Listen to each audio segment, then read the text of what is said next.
Baik, yang berikutnya rancangan blok terpisah atau strip plot design. Rancangan blok terpisah mempunyai nama lain yaitu strip plot atau split block atau rancangan petak berjalur. Rancangan ini sesuai dengan percobaan dua faktor di mana ketepatan pengaruh interaksi antara faktor lebih diutamakan dibandingkan dengan dua pengaruh lainnya. Pengaruh mandiri faktor A dan faktor B. Pada rancangan blok terpisah, unit percobaan dibagi menjadi K kelompok dan pada masing-masing kelompok dibagi menjadi A alur petak vertikal dan B alur petak horizontal. Teman-teman bisa melihat tabel yang ada di slide.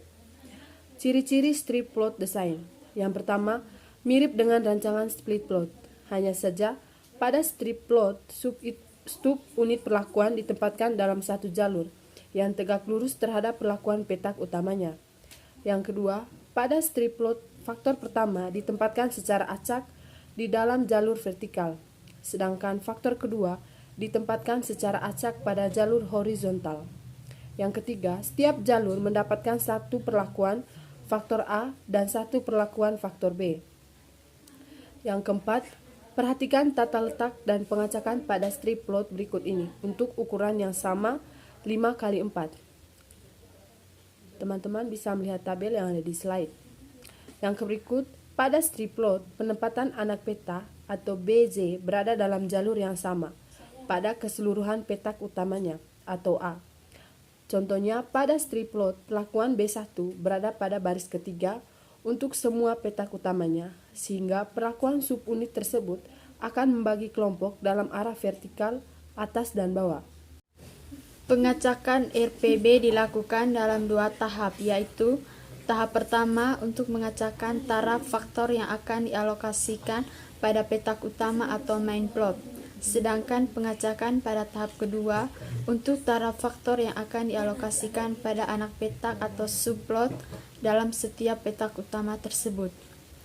Misalkan ada suatu percobaan yang ingin mempelajari pengaruh faktor A dalam kurung A1, A2, A3 yang ditempatkan pada petak utama dan pengaruh faktor B dalam kurung B1, B2, B3 yang ditempatkan sebagai anak petak.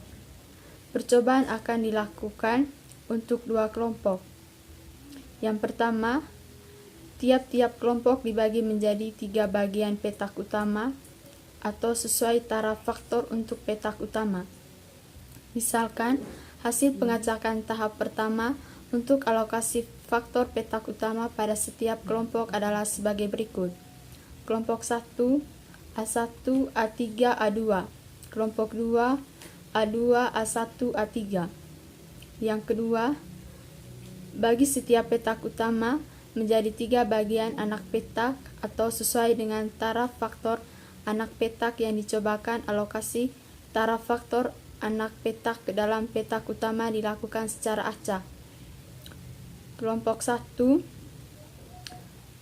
kolom 1, A1, baris pertama B1, kolom A3, baris kedua B2, kolom ketiga A2, baris ketiga B3, kelompok 2, kolom A2, baris pertama B3, kolom kedua A1, baris kedua B1, kolom ketiga A3, baris ketiga B2.